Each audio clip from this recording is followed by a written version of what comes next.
Hello and welcome to today's video. Today I'm going to show you my design process from beginning to end. So I've chosen a design that I submitted to a magazine a couple of weeks ago and it has been commissioned. And so I'll talk you through what I do from getting the idea to getting it commissioned. Yarn has arrived, so I need to wind that in the next few days, and next week I need to knit a swatch and write the pattern and start knitting it. It is now 28th of November. The deadline is not until middle of January, but I'm away from the middle of December till the end of December. So I want to make a start on it before I go away and then finish it when I get back. So I don't think I'll finish it before I go. So I'm going to show you the process from start to finish if I remember to film.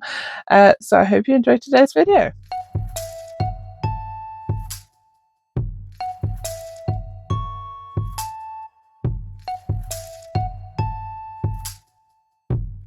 If you're new here, my name is Anniken. I design knitting patterns. I teach knitting workshops online and in person, and I sell yarn through our website, YarnAddict.co.uk. If you like this video, give it a thumbs up, and if you haven't subscribed yet, please consider subscribing. So I'm starting to film this at the end of November, and this is due in the middle of January. I can't remember when it's due to be published, probably like March sometime, I think. But let me show you my swatch. So the idea was, I think it was dopamine dressing, like bright colors, feel good stuff. I think that was the idea. So I came up with this idea, which is a very simple intarsia pattern, intarsia stripes. Very, very simple. You can see the crossovers at the back here. I just used 2 of these neon net things from my stash, and the editor liked it and commissioned it. So I'm not very good at sketching. I have a sketchbook. I really like these from Paper Chase, which went out of business 2-3 years ago. And when they were going out of business, I bought several. I've actually left one in Norway because I quite often end up getting a call for designs while I'm in Norway. So I was always taking one with me. And I had 2 that were in use. I took one to Norway and left it there. I've still got a lot left. I only normally sketch for magazine designs or for yarn company submissions, that kind of thing. I don't sketch for my own self-published designs because I'm really bad at sketching. So I use one of these croquis, which I draw around. So I put that under the page. So I need a paper that's thin enough that I can see this through the page, but isn't too thin. So I draw out a figure, then I try and draw in the shape of the garment and color it in. As you can see, I don't know, this is probably like, I don't know, 7-year-old standards of drawing. I've tried doing a couple of drawing courses, sketching courses on a platform. I can't remember what it's called now. It's a learning platform, which at one point every YouTuber with a decent following seemed to be promoting. I've done several sketching courses on there when I've done like free trials. I don't know whether they're still going because I haven't seen them promoted on YouTube for a long, long time. And I can't remember what they're called. But I've done some sketching courses on there. I bought a book on drawing, which taught me a few things, but I just can't sketch. I probably need an in-person workshop or course on fashion sketching, but my talent is not for sketching. So anyway, I do a sketch, take photographs of it, and then I do a schematic for the sample size, which is size 10, and I draw in the measurements for size 10. And then I take photographs of that. Hang on. Put this back in so I don't lose it. Then I take photographs of that and upload it to my computer. Then I take photographs of the swatch and upload it to my computer. Then I measure the swatch, the width and the height, and I weigh it. And I use those details to work out how much yarn I'll need. So I have a spreadsheet where I put in the size and weight of the swatch and the size of each garment piece I want. So the front and the back and the sleeves. And then the spreadsheet works out how much yarn I need. And then I open up a Word document. I normally use an old document for a previous submission, and I change all the description, describe the garment, any design details, construction details, that kind of thing. And then I wrote a little bit about the yarn. I usually write down what yarn I've used and which yarn I suggest, like yarn alternatives, and what kind of yarn would be best for the design, and then also how much yarn I would need. So we decided on Mamie Florrie, which I was very excited about because I've seen her at loads of shows and her yarns are beautiful, but I haven't tried her yarns before. So we went with this colorway, and she gave me a couple of options, and the editor and I decided. The editor let me have final say. So it was this colorway with a bright orange, or this colorway and a bright green. Any guesses which one I chose? I don't like orange. I mean, for a magazine design, I'm not knitting it in my size. I will never wear this because it's a size 10, so it'll never fit me. So in some ways, it doesn't really matter what yarn and color I knitted in, because I'm never going to be a size 10. Even if I went on weight loss drugs, weight loss injections, I would never get into size 10 because my bone structure is too big for a size 10, so that would never happen. So I will never wear this. I would love to wear it if it was in my size. I may consider knitting it in my size at some point. So it doesn't really matter what yarn I knit in because it's not going to be for me anyway.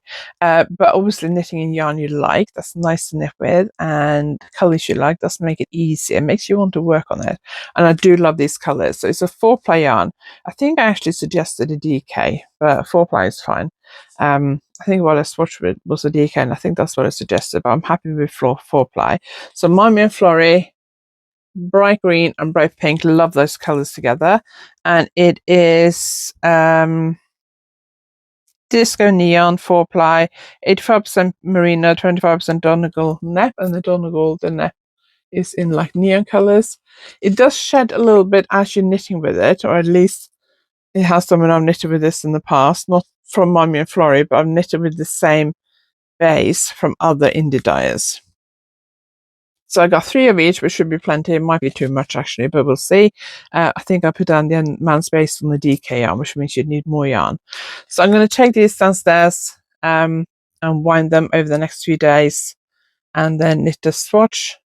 So because this is knitted in DK, I'm going to knit a swatch.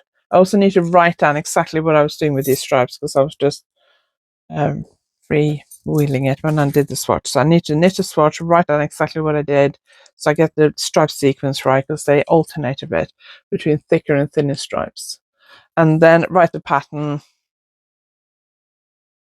and then cast on sometime next week. So I'd like to get like half of it done before I go to Norway. I can't remember whether it's all in one piece or whether it's in pieces.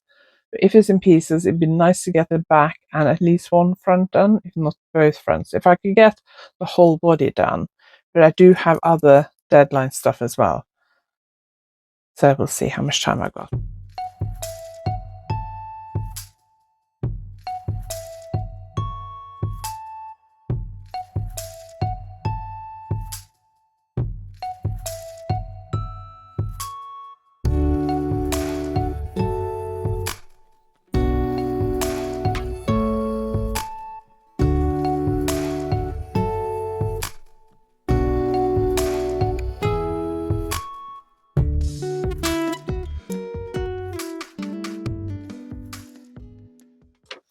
It is a couple of weeks after I filmed the introduction to this video, but I think I'm wearing the same top because I've just edited the first part of this video. I think I'm wearing the same top. I have had my hair cut, so continuity is a little bit out, but it is 2 weeks later. So I have only just yesterday started this design. So it is now the 12th of December. Today's a Friday. I have Saturday and Sunday, and then I go to Norway. And I haven't made as much progress on this as I'd hoped to. Basically, we had a little bit of a family emergency. Anyway, yesterday I finally wrote up the pattern, wound the yarn for this design, wrote up the pattern, started knitting it, and then I couldn't remember when I cast on for the swatch. I couldn't remember whether I'd done the rib all in one colour or split it like here. So instead of looking up at my photos, because I was downstairs, so instead of looking up at I was up here writing it. So this would have just been like in my outline, but instead of looking at the swatch, I just wrote the pattern. When I started knitting it, I was thinking, is this how I did the swatch? Or should I have cast on in 2 colours and split a rib? So I knitted quite a bit, the rib and a few rows of the stripe pattern, and then I realised I was wrong. So I looked at my swatch, ripped it out again and started again. So I ended up with my pattern. I typed it all up and I ended up making lots of notes. So I've just typed up those notes so they make sense. So I have a clean pattern. and I worked out my stripe sequence because I hadn't written that down and I knitted the swatch. Now the swatch is knitted in DK and I'm using 4-ply. Communication error on my part, I think. So the stripes look a bit smaller. But grading with DK 4-ply yarn is a lot easier because you have more stitches to play with. Although it doesn't matter too much for this because it's just stocking stitch. So I cast on in 2 colours, did the rib, I started this stripe sequence. I've done 1 repeat of the stripe sequence and I've just started the 2nd repeat. So I need to do a bit more. I'm going to try and do all my knitting at lunchtime and this afternoon on this, because I won't be able to measure it because I was a little bit lazy when I swatched for it, and my swatch isn't as big as it should have been because I couldn't use this swatch because it's a different yarn. So I've done the swatch, but I was a bit lazy and I only did a swatch that was about that big, which is not big enough. I was only worried about measuring the stitch tension. I will measure the row tension later. I don't need it for this section of the pattern. I just wanted to do enough so I could get started. I started on 3.5mm needles, realized I was going to be too big, so I changed to 3.25, and I'm happy with that. I probably could have gone down to 3, but I've stuck with 3.25, so I measured my tension along the top here, but I should have done a bigger swatch really, but there we are.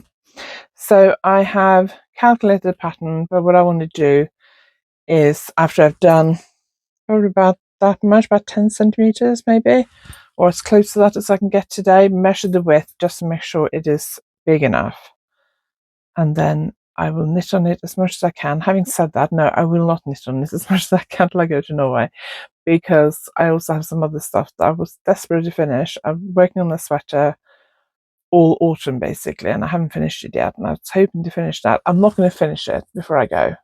I'd like to finish. I have 2 sleeves left to do. Well, I had 1 3/4 of a sleeve left to do, so I'd like to try and finish the first sleeve before I go. So I'm competing with that a bit as well, but I want to try and get my goal was originally to get to the underarm on the back on this cardigan. I think my goal now is to get halfway to the underarm, so about 15 centimeters. If I can get as close to the underarm as possible, that's fine.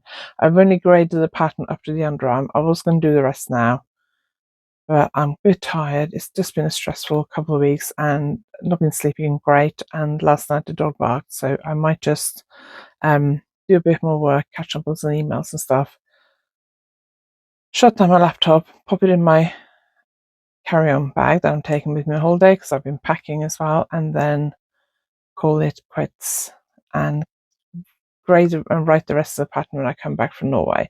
I've got enough information so I can knit 29 centimeters, 30 centimeters, wherever I need to do to the underarm. And when I come back from Norway, if for the first few days, if I don't have time to write the rest of the pattern, I could just cast on for the fronts and knit those to the underarms as well, and then write the pattern, rest of the pattern, and carry on. So I have plenty of knitting. I could do the back and both fronts to the underarm before I have to write anything else. So I think I'm fine to carry on. We are now in the final week before the deadline, and I'm struggling to finish. Not just final week, but the final few days. So it is Monday today, and I'm nearly halfway through the first sleeve. So first I knitted the back, then I knitted the 2 fronts, seamed it at the side. I was trying to do the seaming at the side so the stripes would match up, and on that side I did it fairly well. But the other side I struggled a bit more, and in the end I just thought it'll have to do. I still have stitches on hold for the back neck, so I have to finish this sleeve. I am maybe nearly halfway. So far I've only used 100-gram skein of the pink yarn and less than that on the green yarn. So one sleeve is going to be pink, the other sleeve is going to be green. So this size 10 will take less than 200 grams of each colour. I reckon it'll probably take 150 grams of each colour. And then once I finish that, I've got to knit the button band.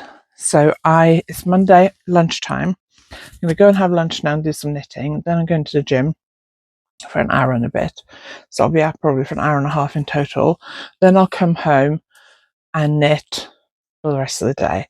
Now when I sit down, usually about 3:30, 4 o'clock, and knit, I quite often end up scrolling on social media, and sometimes I end up scrolling on social media for like an hour. Can't do that today. I had a quick look at social media when I took my break at this morning. I got back because I had my eyebrows and my top lip waxed. If it looks a bit red, it's because I've had it waxed this morning. I came back just after 10:30, like 10:40 maybe, and I went and sat down in the lounge to watch telly for half an hour, 40 minutes, and have a break. I sat down, I scrolled on my phone for like 20, 30 minutes. I only got 20 minutes of knitting. I am tracking my knitting to see how long the first sleeve takes me, just to see how long the second sleeve will take me. I forgot to put the timer on my phone when I started the sleeve cap, so I've probably done about an hour. So I think the first sleeve cap I actually timed 2.5 hours, probably took me more like 3.5 hours, I think. And so far the sleeve's taken me an hour and a half yesterday and 20 minutes this morning. So I'm going to try and what's the time now? Go and get changed for the gym, go downstairs, get my lunch. Then I'm going to try and knit for probably about 50 minutes. And then go to the gym. And then when I come back, I'm going to try and be really disciplined and stay off social media and knit. Then after dinner we've got to go shopping, then come back and knit. I need to finish the first sleeve today, and I was hoping to get the sleeve cap for the second sleeve done today. I need to post this on Wednesday afternoon, which means I really need to finish it by Tuesday evening, so I've got time to block it and everything. I'm hoping I can just get away with steam pressing it, but I may have to ask for an extension. I have to post it on Thursday morning because I go away Thursday morning. I normally try and leave here between 9:30. I'm going up to Warrington in Cheshire to teach at Black Sheep Wolves. I may ask if I can post this on Thursday morning. I can't post any later than that because that drags it into next week. I don't really want to take it away with me. I may have to write a pattern next week, but as long as I finish the sample and taken all the measurements I need, I can send that off and write a pattern on Monday. That's not a problem. But I'm going to see how much I get done tonight and then email the editor tomorrow if I don't think I can finish it tomorrow. Tomorrow I'm going to work in the morning, then at lunchtime I have a massage. Then after that, I'm probably going to film a podcast. Well, I haven't done a ton of other knitting, but I have done a little bit. So I'm going to film a podcast and then knit for the rest of the day. And then we've got spin class at tea time. So hoping I can finish it by tomorrow evening. But I may have to ask the editor if I can post it on Thursday, which means she'll get it on Friday, which is a day late. I'm assuming she's planned it so that she's not doing anything with it till next week. I have 2 samples for this deadline. The other one my sample knitter did, and I've just been writing up the pattern now. I have to finish the sleeves. It's written up in the sample size. I just have to grade it and write it in the other sizes. And I've done the body now. I just have to do the sleeves, and I'm getting a headache, and it's nearly lunchtime, so I'm going to stop and have lunch, go to the gym, and finish that tomorrow. But yeah, I'm struggling a bit to finish this for the deadline, but here we are. So it is now April, and the last bit I filmed, I think, was in January. So I basically started knitting this design before I left for Norway in December. I'd hoped to get most of the body done before I went to Norway, but I don't think I did. I can't remember now. I've edited everything I filmed so far, but I did it a few weeks ago, so I can't remember. And when I came back from Norway, I didn't have a lot of time to finish it, so I had to finish it. The reason I was late before Christmas with what I'd planned to do on this was because a family member was in hospital, so we were spending a lot of time in the 2 weeks before we went to Norway going to and from Plymouth, which is a local hospital. So I just didn't have time to knit as much as normal. So when we came back from Norway at the end of December, I got straight back onto this. I can't remember when my deadline was, but it was sometime in early January. Finished it in time, but I didn't have time to film a sort of final bit or much vlogging for the last bit because of time. So I thought I would now add on a bit about the finished design. The reason this video is out so late, normally I like to get videos about new design out as soon as possible after the magazine comes out. Because I hadn't filmed the bit showing you the final design, I thought I'd just wait till it comes back from the magazine. I'm just hoping it comes back before the next issue comes out.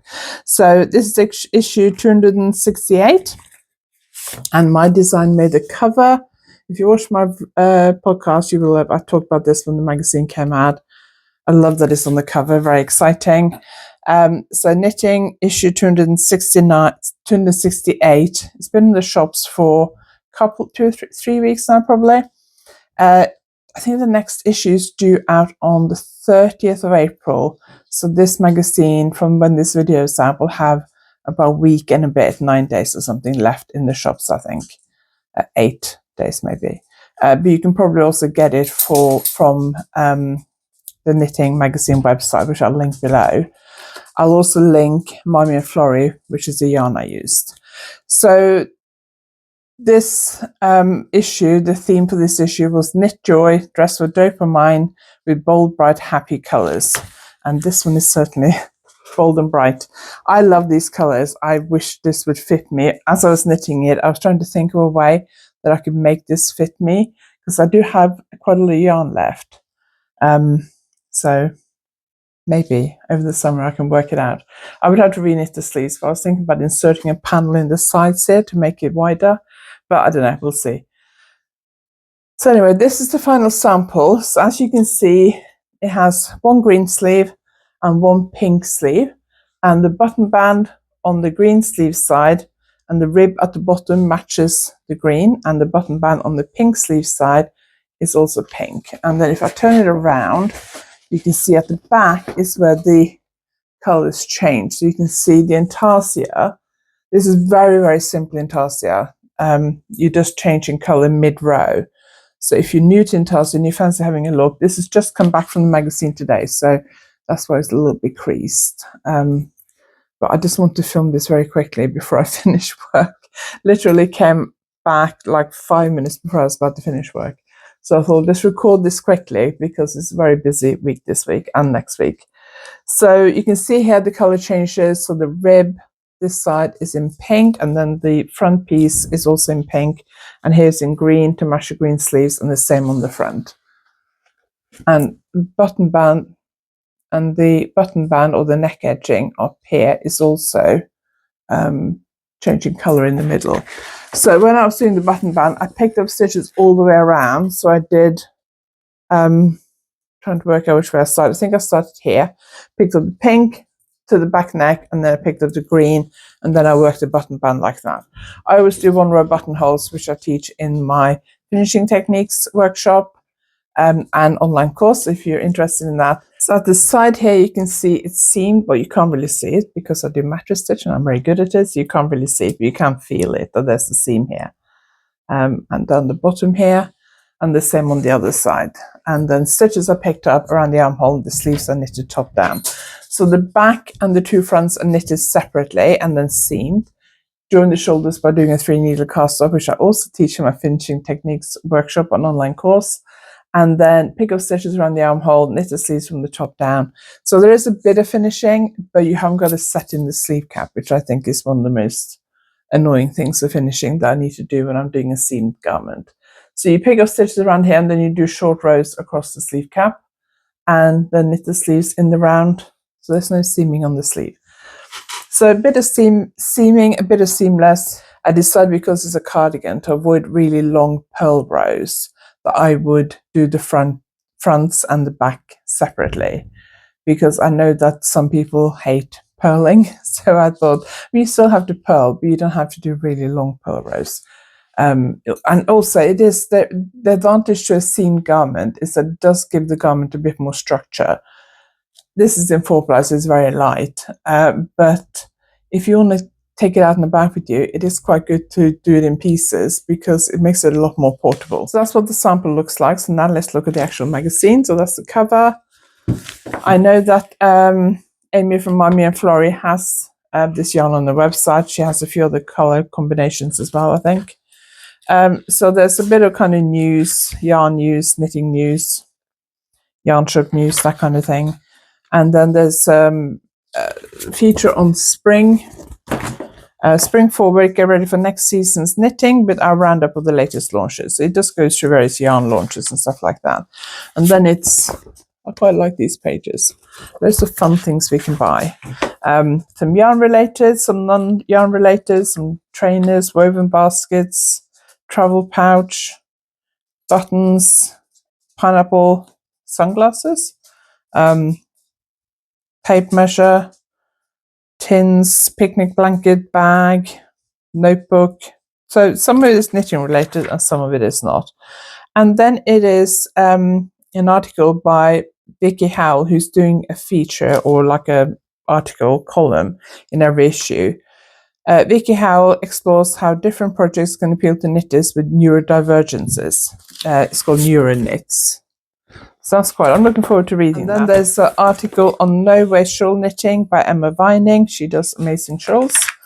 Then there's an interview with Ted Knits UK, who's a British indie dyer. Gosh, look at that. Isn't that yarn beautiful? So all these yarns are his. Beautiful yarns. And then there's another indie dyer feature with Moonlight Fibers. So very indie dyeing focused issue this time. Then there's some book reviews and some yarn reviews. Very kind of muted color palette for their yarn reviews. And then it's their Dress for Joy feature. So that one, love that color because pink. That is Think Perfectly Pink, Enrico Essential Kid Mohair, Loves Silk by Board Knittless. So it's a mohair blend. And then there's some bright accessories on this page. And then there's my garment, which I love. And then there is another intarsia, assuming that it's knitted intarsia. Another intarsia sweater. The orange and the orange intarsia sweater is by Brona Miss Kelly. The green sweater is by Erica Jakowski of One More Road Designs. And then there's a couple of hats.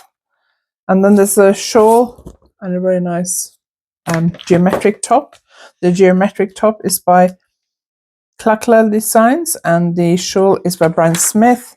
Then there's some other shawls and cardigans. I'm not going to show you everything, so we'll skip a page and then have a look at this one. That I'm assuming is by the editor, Christine Boggis, because she's modeling her own design. Very colourful shawl. It is in the Little Grey Girl High Twist Socky mini skein sets. So if you have a mini skein set and you don't know what to do with it, that seems like a fairly simple shawl with a little bit of detail on it. And this is a calf facet design for Rowan. And then there is a long purple sweater dress by Lang Yarns. And then they take 3 designs and show them in 3 different colors with accessories. I really like that. I think that's a great feature. Then there is some other various bits, some baby designs, a men's design. And then we go into the patterns. So let's just have a quick look. So I wanted to just quickly talk about how much yarn I use for this. So because this is knitted in 4-ply, a lot of people think knitting in 4-ply, especially if you're larger like me, is a lot of work. But the thing is, 4-ply is so much cheaper to knit with than thicker yarns. So for this, let me see how much I use. So it comes in 1, 2, 3, 4, 5 sizes. The smallest one fits an 86 centimeter bust and the largest one 140 centimeter bust. The actual bust circumference is 99 centimeters up to 155.5 centimeter. So the 2 smallest sizes take 4 skeins, so 2 of each color. I think this one actually uses about 150 gram of each.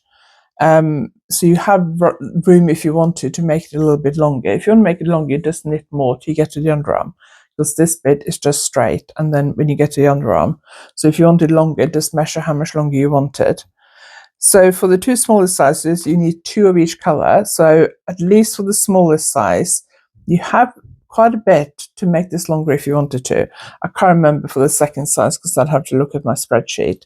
And then for the larger 3 sizes, it takes 3 skeins of each color. I would imagine, I can't remember now, but I would imagine if you're knitting the largest size and you want to make it longer, obviously the length is proportionately slightly longer than this, then you may need a bit of more yarn. And then at the back, there is a thing, what's coming in next issue. I have a pattern in the next issue as well.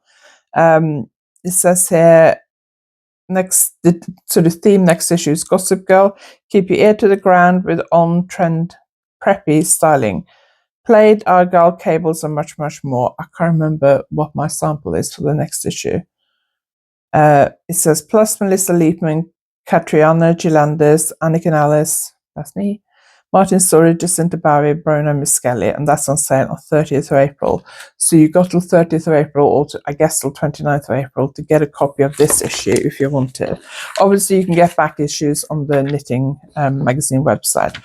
And then it's the column every month by Erica Knight and her daughter Arabella Harris. They're talking about knitting the body positive. The secret to confidence could be as simple as your favorite make. So I'll look forward to reading that when I have a bit more time. Then there's a brioche book offer on the back. So great issue this month. You haven't got much time to get it if you want it. It also came with this free guide to intarsia knitting, because there are at least 2 designs in there, mine and Brona's sweaters.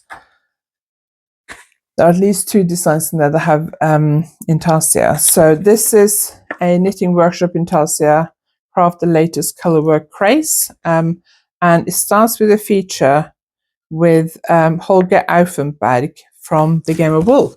He's General Hog Buffer or something on Instagram, I think. But that's Holger, who won Game of Wool. I saw him share a picture of that one on his social media, and it looks absolutely stunning. So this is intarsia. So you see, it almost looks like tapestry, doesn't it? I really want one of these sweater frames. I don't have room for it. I would love one of those sweater frames. So there's an interview with Holger talking specifically about his top tips for intarsia. And then there's a little feature on one of the other Game of Wool contestants, Simon Fannon, who is veteran knitter, I think, on Instagram. Knitter and Royal Marines veteran Simon Fannon encourages knitters to try it in intarsia, but always swatch first. So I think I've seen this on Instagram as well. Black Sabbath, I think it is. I'm assuming it is, inspired design that he's knitted. So that design uses intarsia, stranded colorwork, and duplicate stitch. And then there's Isaac John, who was also on Game of Wool, and he's done a intarsia design as well. So it's nice to see the men from Game of Wool get a bit of attention in this issue. Were they the 3 only men? I can't remember now. And then there's just tips for intarsia, how to change colors and make sure you don't get gaps and that kind of stuff. And it's kind of stacked like vertical color changes, which is what I used on the back here. And then there is about diagonal color changes, multiple stitch color changes, charted motifs, weaving in ends. And then there's a tea cozy pattern that you can have a go and practice your new skills. And then there's a cushion design by Sean Brown. And then there is a hat, intarsia hat by Joe Allport. And then there's another hat penguin hat by Ruth Herring. So it has a few designs, a few features with the Game of Wool men, and some how-tos. So great little booklet if you're new to intarsia. So all this is in the shops now. Next issue will be out on the 30th of April, so you need to get this before the 30th of April if you want to get it from the shops. I don't know if you're not in the UK where you can get it from, but check out their website. There might be some information there. And obviously you can get back issues from their website as well. So very excited, and this is my cover for this issue. Really enjoyed knitting with this yarn. I do encourage you to go and check out Mamie Florrie. I'll link them below. They have this yarn in other colours, and if you don't want anything this bright, Amy might be dyeing this in more muted colours as well, so do go and check it out. That's it for today's video. Thank you very much for watching. I'm sorry this is a few weeks late. This is the video I wanted to put out like 3 weeks ago probably, but better late than never. So I hope you enjoyed today's video. If you liked it, please give it a thumbs up, and if you haven't subscribed, please consider subscribing. And as we did talk about Game of Wool briefly, I mentioned some of the stars and the winner of Game of Wool. I have done a couple of videos about Game of Wool recently, so if you want to go and check those out. Last week on Tuesday, I did a video on why I think Game of Wool are struggling to find new contestants for season 2. And then 2 weeks before that, I did a video on where I answered all the Game of Wool application questions. I've not applied for various reasons, one of which I don't qualify because I'm a professional. Although loads of other professionals that I know, quite a few professionals I know, have been asked to apply, and I don't quite understand why. But there's various other reasons why I don't want to apply anyway, which I go through in last week's video, so go and check it out. Thanks for watching. I'll see you next time.